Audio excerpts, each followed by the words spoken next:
Welcome back to Tech Explained. Today, we are going to look at how data flows. Let's start with the big idea. Every time data moves across a network, it's on a journey. And that journey isn't simple. It's filled with problems that engineers had to solve over decades. Once you see networking this way, it stops feeling like a pile of protocols and starts feeling like a story that actually makes sense. Picture a single data packet setting off into the world. It's fragile, just like a letter traveling through a chaotic postal system. For it to arrive safely, a few things must be true. It needs a clear destination. It needs a shared language so the receiver understands it. It needs protection in case something goes wrong. It needs help navigating traffic. And it needs confirmation that it actually arrived. Every networking mechanism exists to satisfy one of these needs. The first challenge is language. Computers don't understand letters, words, or emojis. They only understand numbers.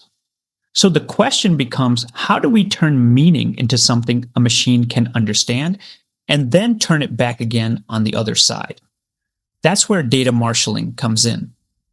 It's the process of encoding information in a structured way so the receiver can recover the original meaning.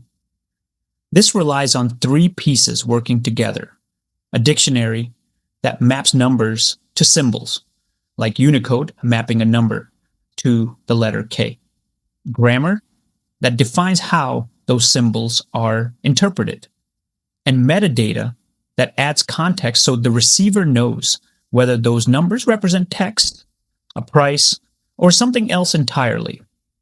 Without this structure, data could arrive perfectly and still be useless. Once data is structured, another tension appears. Should we optimize for efficiency or flexibility? Some systems use fixed-length fields where every piece of data has a predefined size. This is compact and fast, but extremely rigid. Changing anything later is painful. Other systems use a type-length value approach, where each piece of data says what it is and how long it is. That makes system flexible and future-proof, but adds overhead. Networking constantly balances this trade-off, and there's no universally correct choice. Now comes the reality of the journey itself. Data doesn't always travel cleanly. Bits can flip. Noise can interfere. So the next problem is detecting corruption while data is in transit.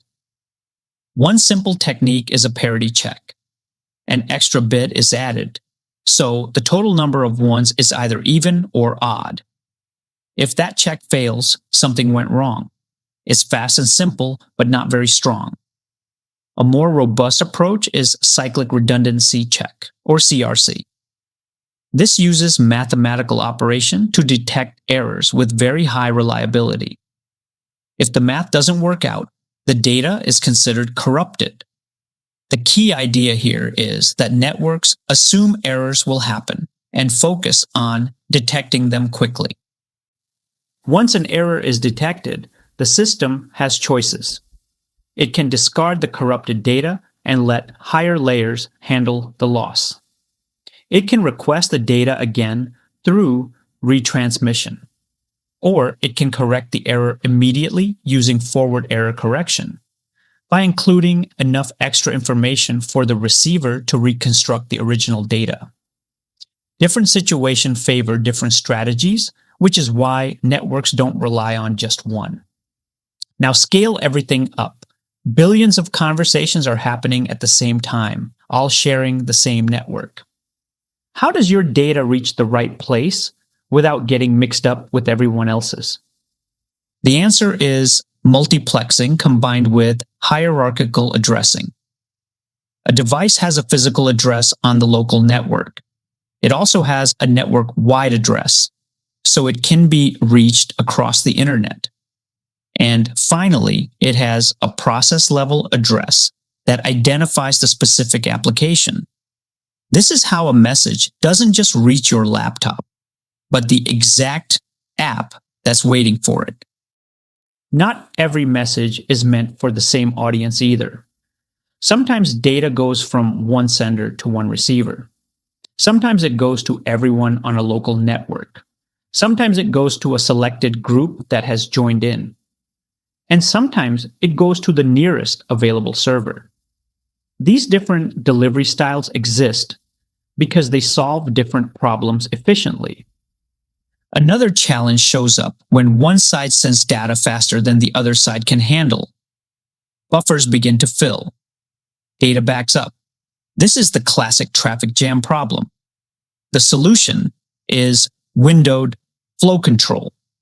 Instead of sending one packet and waiting, the sender transmits a window of multiple packets.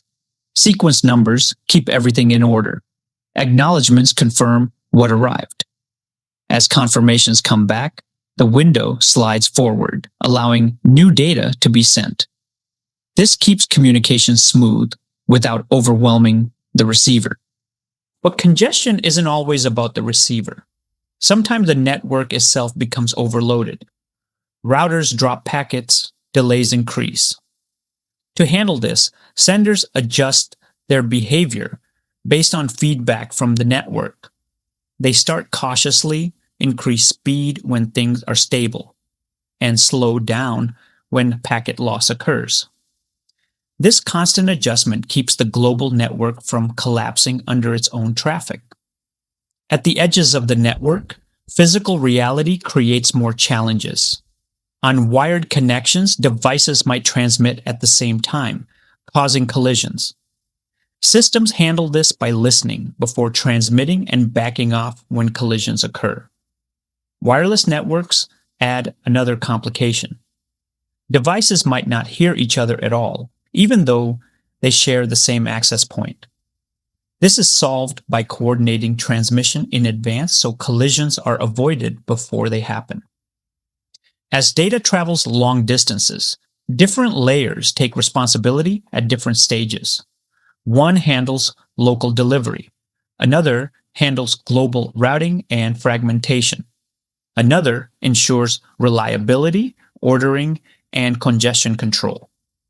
Newer protocols build on these ideas to reduce delays and improve performance for modern applications. Each layer focuses on a specific problem and hands the data off to the next. Before any communication can happen, devices still need to discover each other. They need to map network addresses to physical addresses and obtain their own identities on the network. Specialized protocols handle this automatically, so users never have to think about it. When you step back and look at the whole journey, a pattern emerges. There isn't one protocol that makes the internet work. There's a system of solutions. Each one exists because a specific problem had to be solved. Together, they turn an unreliable world into something that feels instant and dependable. And that leads to the most important takeaway. To truly understand computer networks, you only need to keep asking 3 questions. What is the problem? What are the possible solutions? And what do those solutions look like when they're actually implemented? Once you start thinking this way, networking stops being overwhelming. It starts making sense. If you enjoy this video, don't forget to like and subscribe to our channel and comment the word data if you want to see more videos like this.